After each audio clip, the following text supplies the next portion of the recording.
Assalamualaikum warahmatullahi wabarakatuh. Perkenalkan, nama saya Suhendar Aryadi. Saya dari SMK Negeri 9 Garut. Saya merupakan peserta pendidikan guru penggerak Angkatan 9 tahun 2023. Pada kali ini, saya akan mempresentasikan demonstrasi kontekstual modul 1.2, yaitu gambaran diri sebagai guru penggerak di masa depan.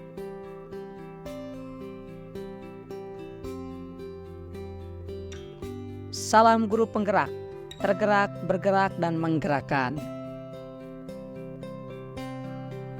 Pada kesempatan ini, kami sebagai peserta guru penggerak memiliki pertanyaan pemantik dari tugas 1.2, yaitu bayangkan diri Bapak atau Ibu sudah lulus program ini dan telah menjadi peran sebagai guru penggerak selama 3 tahun. Kemudian buatlah kisah narasi tertulis, baik itu presentasi, poster, ataupun peta pikiran, video ataupun audio sederhana yang dapat menggambarkan kira-kira apa saja aktivitas Bapak atau Ibu sebagai guru penggerak. Sebelum masuk ke dalam menjawab pertanyaan itu, di sini saya ingin menerangkan secara singkat bagaimana tugas utama seorang guru penggerak itu. Yang pertama adalah mewujudkan profil pelajar Pancasila, di mana profil pelajar Pancasila ini ada 6, yaitu kebinakaan global, yang kedua bergotong royong, yang ketiga kreatif, yang keempat adalah bernalar kritis, yang kelima mandiri, dan yang keenam adalah beriman, bertakwa kepada Tuhan Yang Maha Esa. Itu merupakan profil pelajar Pancasila yang harus kita ajarkan kepada setiap siswa. Yang selanjutnya adalah sebagai seorang guru penggerak, kita harus memahami dan menjiwai nilai-nilai dan peran guru penggerak, di mana ada 5 nilai guru penggerak dan 5 peran guru penggerak.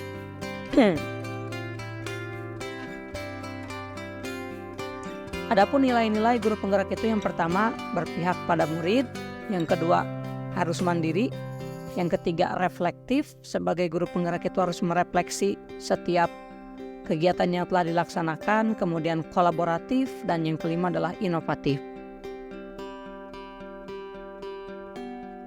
Kemudian peran guru penggerak juga terdapat ada 5 peran yang harus dilaksanakan oleh guru penggerak. Yang pertama menjadi pemimpin pembelajar, yang kedua menjadi coach bagi guru lain, yang ketiga mendorong kolaborasi, yang keempat mewujudkan kepemimpinan murid, dan yang kelima menggerakkan komunitas praktisi.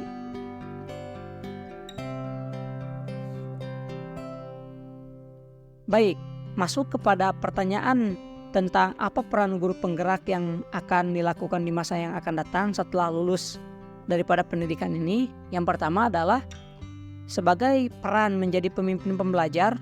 Adapun kegiatan yang akan dilaksanakan yaitu 1. Melaksanakan asesmen dan pemetaan sebelum pembelajaran dimulai. Hal ini guna untuk mengetahui bagaimana keadaan siswa sebelum pembelajaran dimulai. Yang kedua adalah melatih siswa untuk melakukan presentasi di depan kelas, untuk melatih siswa bisa berbicara, mempresentasikan ide, dan mengeluarkan pendapat. Yang ketiga, memancing siswa untuk berani mengemukakan atau melakukan inisiatif positif. Ini supaya siswa terbiasa dengan pendapatnya. Yang keempat, mengembangkan metode pembelajaran yang relevan dengan keadaan siswa dan lokalitas budaya hari ini, karena memang zaman semakin maju. Kemudian siswa juga sekarang hidup di zamannya, maka kita harus lebih mengembangkan metode pembelajaran yang relevan dengan zaman ini.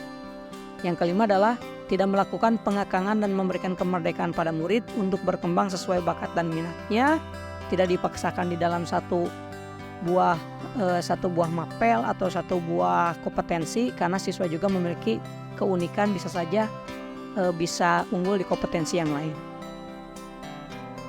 Peran selanjutnya adalah guru penggerak harus menjadi coach bagi guru lain. Adapun kegiatan-kegiatan yang akan dilaksanakan itu, yang pertama berbagi tentang ilmu dan teknologi pendidikan terkini kepada sesama guru atau kawan sejawat, atau berbagi juga langsung kepada siswa. Yang kedua, memberikan bantuan bagi rekan guru yang kesulitan dalam proses pendidikan.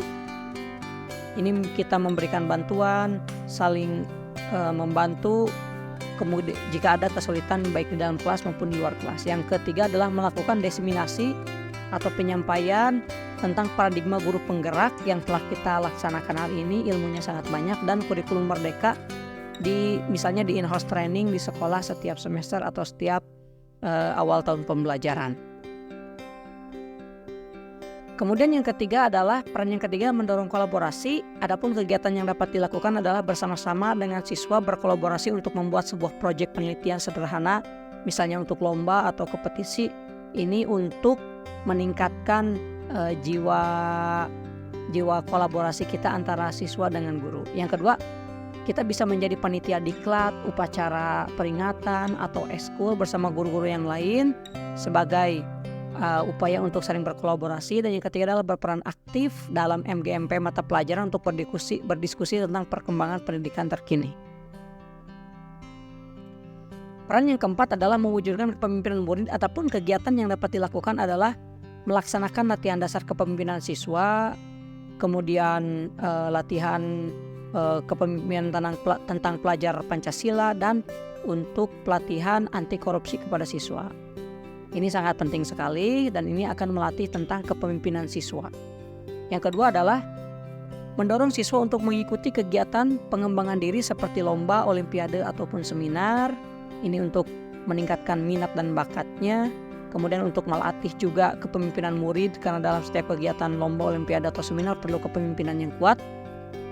Yang selanjutnya adalah melaksanakan pembelajaran berbasis kerja kelompok untuk memupuk kolaborasi dan kepemimpinan siswa. Karena di sini memupuk kepemimpinan siswa karena memang siswa pasti harus ada yang memimpin supaya kerja kelompok tersebut bisa berjalan lancar dan baik. Kegiatan 5 adalah atau peran yang kelima yaitu menggerakkan komunitas praktisi.